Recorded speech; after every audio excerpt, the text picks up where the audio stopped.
Hi there, and welcome to the Explaining History podcast. Today I'm going to be talking a little bit about the Nazi-Soviet Pact of 1939, its origins, the factors that prompted it into existence, and really the implications, the aftershock of this treaty. By 1936, Stalin had three countries in mind as the greatest threats to the Soviet Union: Germany, Poland and Japan. And he was convinced there was some sort of policy of encirclement going on around his borders. The reason he was particularly concerned about the Poles, ironically the Poles presented next to no military threat to him, but he had long bitter memories of 1920. In 1919, Poland had tried to seize the east of Ukraine. It had seemed an ideal opportunity. The Soviet Union was in chaos. The Polish state was founding itself just after the Treaty of Versailles. And there were ethnic Poles in eastern Ukraine. So the Polish government under Marshal Pilsudski saw it as an opportunity to seize that territory and expand the borders of Poland as far east as possible, and wait for the Versailles peacemakers to have their verdict and hopefully help defend these borders in future. The Red Army fought back and pushed the Polish invaders out of Ukrainian territory, marching all the way to the gates of Warsaw, where they were crushed by Pilsudski's armies, and the Red Army in Poland was virtually annihilated. The two political commissars that went with the Soviet generals were Stalin and Trotsky, and both of them bickered between the other as to who was responsible for the disaster. The Soviet security forces throughout the 1920s and 30s were obsessed with this porous border that existed between Ukraine and Poland, convinced that Polish saboteurs and spies were crossing over from time to time to cause unrest amongst the Ukrainian peasants, who in the 1930s obviously are victims of famine and are pretty resentful towards the Soviet authorities themselves without any help from the Poles. And in the conspiracy theory is that Poland was attempting to find clever ways to detach Ukraine again, perhaps the Ukrainian uprising, and have the ethnically Polish Ukrainians attach their part of Ukraine to Poland. Obviously, all works of fantasy. So, as far as Japan went, Japan was the main anti-communist power in the East. And once again, it was the Soviet Union's porous borders that made Stalin yet more suspicious of the Japanese, other than the fact that the Japanese had not only defeated Russia in 1905, but also been part of the Allied anti-Soviet invasion of 1919 to 21.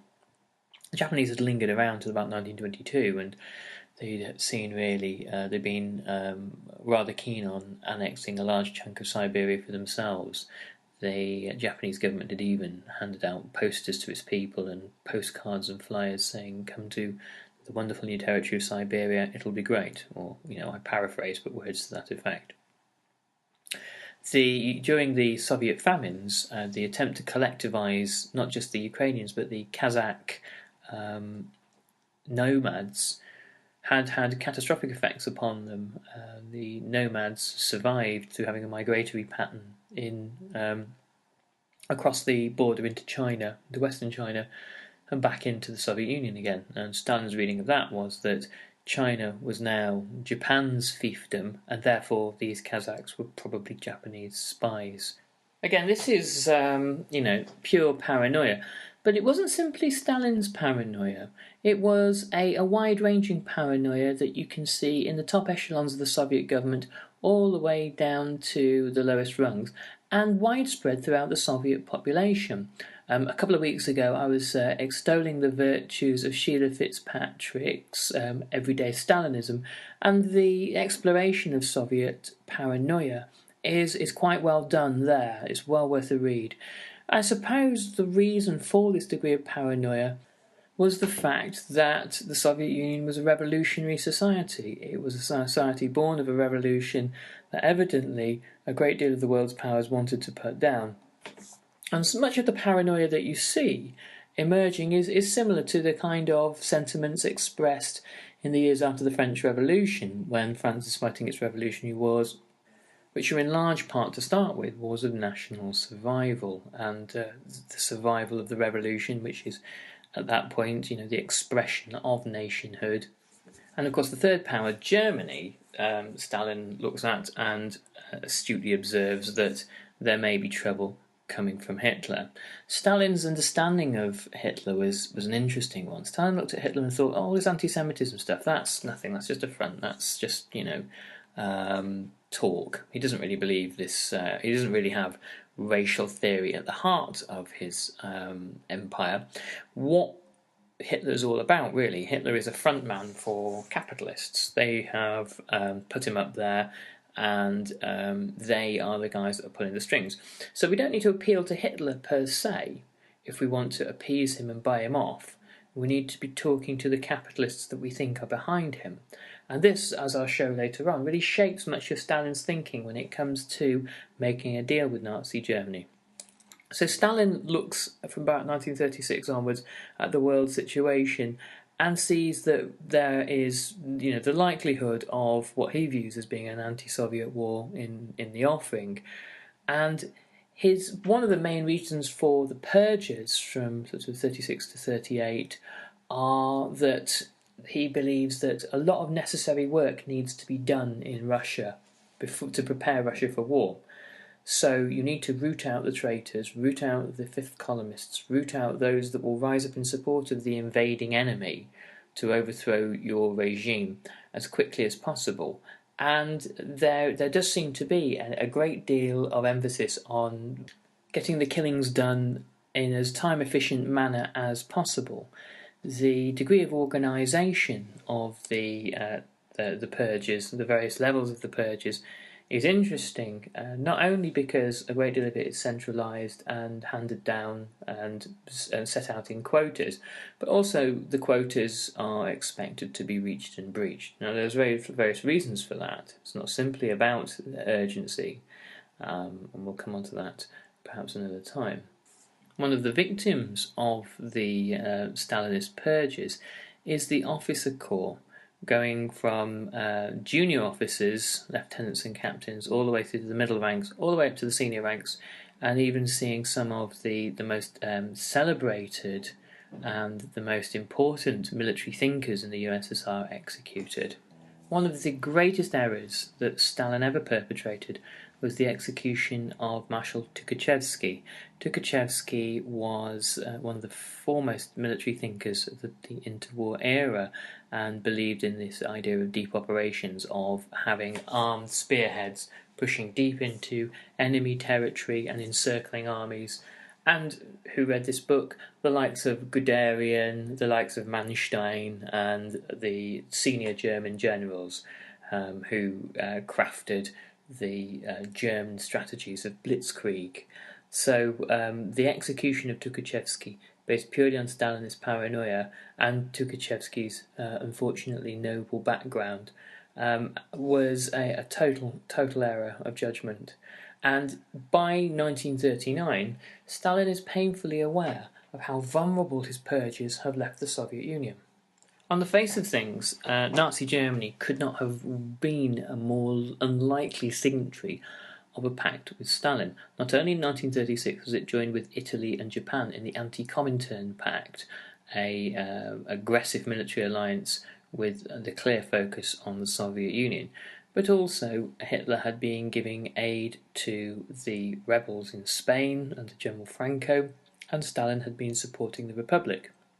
There's a popular idea that what Stalin wanted was for the Republic to triumph and for fascism to be defeated in Spain. But I think a more likely picture is that Stalin didn't care about what happened to the Republic.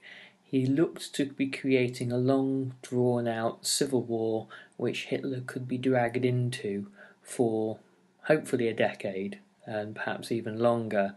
It could have been Hitler's Vietnam, and thus be bogged down, and thus not be able to pay any attention to Russia in the long run. To explain the Nazi-Soviet Pact, one has to, unfortunately, think a bit like Stalin.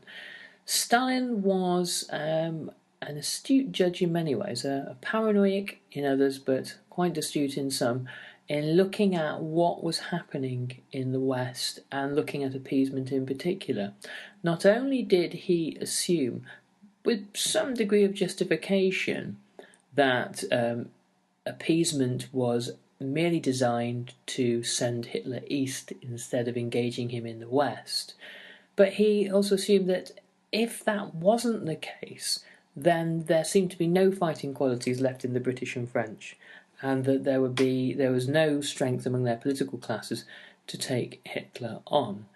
And therefore, Stalin had little faith that there would be any chance of a united front against Hitler, particularly when the Popular Front government in France ceases to exist. In early 1939, after the Munich Agreement, Stalin puts out feelers to the West to see if there's the likelihood of any kind of diplomatic initiative occurring, but is strongly rebuffed by the British government that loathes Soviet communism, perhaps even more than they distrust and fear Nazism. The result is that Stalin considers that he might be able to play the West at their own game and make an agreement with Hitler first, thus putting the West in the firing line long before Stalin is. Stalin's well aware that a war with Nazi Germany will come at some point. He hopes that a rerun of World War I might happen, that the British and the French will get bogged down with Germany in France, and that will give Stalin time to rebuild his armed forces and to undo the errors that he's made with his generals, and to build a defence industry that he was really working on throughout the 5-year plans that will help to create a very formidable Soviet Union.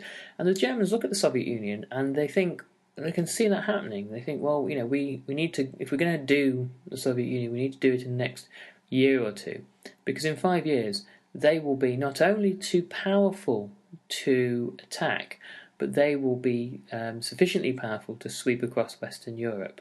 And one of the things that the Nazis, and particularly the SS, viewed themselves as was the kind of the anti-communist vanguard, the anti-communist kind of knights, Teutonic knights, who would be Europe's last line of defence against the Bolsheviks and the Jews that seemed to be controlling them, etc., etc.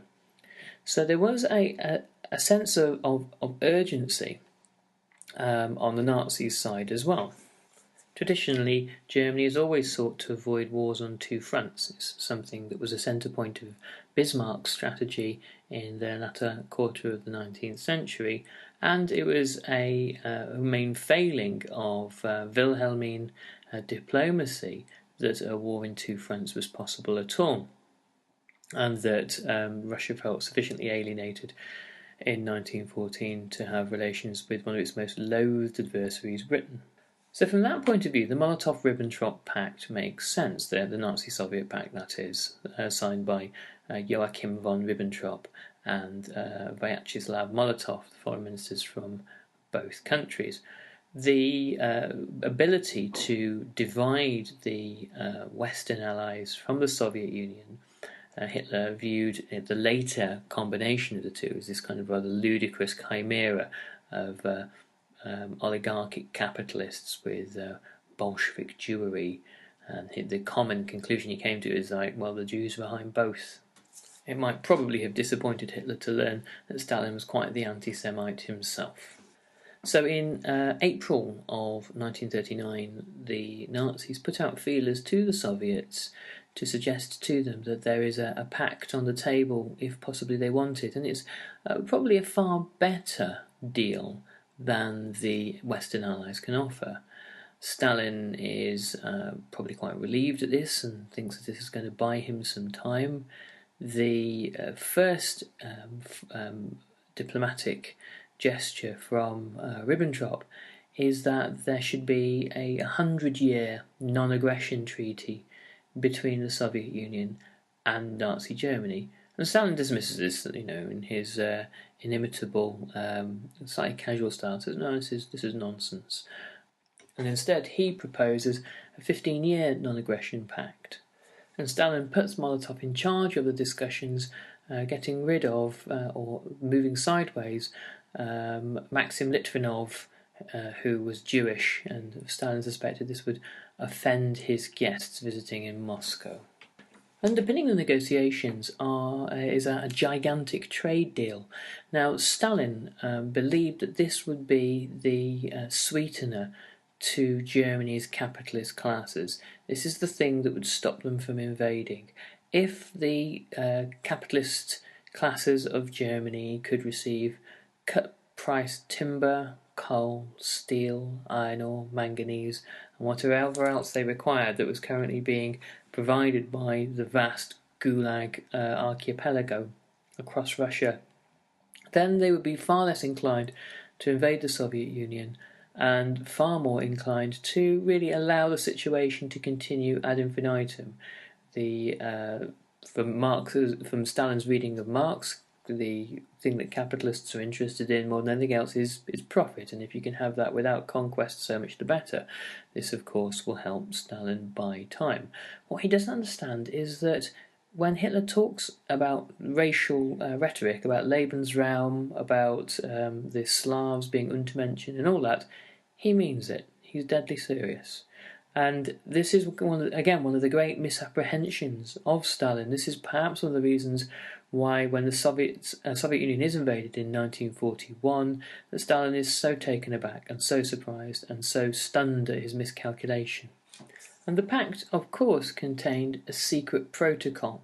It contained a secret protocol on the division of Poland, that once hostilities broke out in September 1939, that the two powers would cut Poland in two, and that the Nazis would take Western Poland and the Soviets would take the East, and there was a clear drawn-up boundary. The world that the Poles inhabited after that was one where there was not only the genocidal violence that we're familiar with in the West, that has been very well documented, but also class-based mass killing in the East of almost equivalent proportions, and one where the NKVD and Gestapo officers periodically met and swapped notes and helped one another over a 2-year period. Stalin also allowed for German submarines and refueling ships to harbour in northern Soviet ports and bases, and he expressed in some degree of kind of ambiguity, but not ambiguity, if you can read between the lines of what Stalin is saying, a hope that the enemies of the Third Reich would be destroyed, and if in the future there was the opportunity for Stalin to lend a hand, well, maybe in that instance the Soviet Union would. So these are interesting and dangerous times, and during the second conflict that the Soviet Union would engage itself in that year, from over the winter of 1939 to 1940, which was the invasion of Finland, which was a Soviet objective for some time, the British looked to that conflict and wondered whether they would have to take on in the Second World War both Nazi Germany and the Soviet Union as well. Other smaller states like the Baltic states and Bessarabia in northern Romania became very vulnerable to the Soviet Union, were annexed largely as a result of the Molotov-Ribbentrop Pact, and the failure of the Soviets to conquer Finland. Their defeat was largely a result of the damage that Stalin had done to the army during the purges. The failure of the Finland campaign, the Winter War, led the Nazis, to conclude that really there was little fight left in the Soviet Union anyway. I think Hitler used the term that the Soviet Union was like a rotting edifice, and one good kick on the door and the whole thing would come crashing down. This was obviously a rather optimistic verdict on the Soviet Union, who quickly learned from their mistakes and applied the failings that they had learned from to the defeat of the Nazis after 1941. Okay, well, that's just a quick run through of the Nazi-Soviet Pact. Now, I have written an ebook on this very subject, Hitler, Stalin and the Destruction of Poland. So if you'd like to know some more about this, there's a link below this podcast, and you can go straight to get the ebook and download it. A scintillating read, getting some great reviews as well, if I dare say so myself. Next week we'll be looking at the counterculture in the United States during the 1960s and a host of other fascinating topics, and prepare yourselves for the all-new extra feature-length Explaining History Review podcast next week. There'll be some interesting new features I'm sure you'll love. Thanks very much for listening, and I'll catch you on the next podcast. Bye-bye.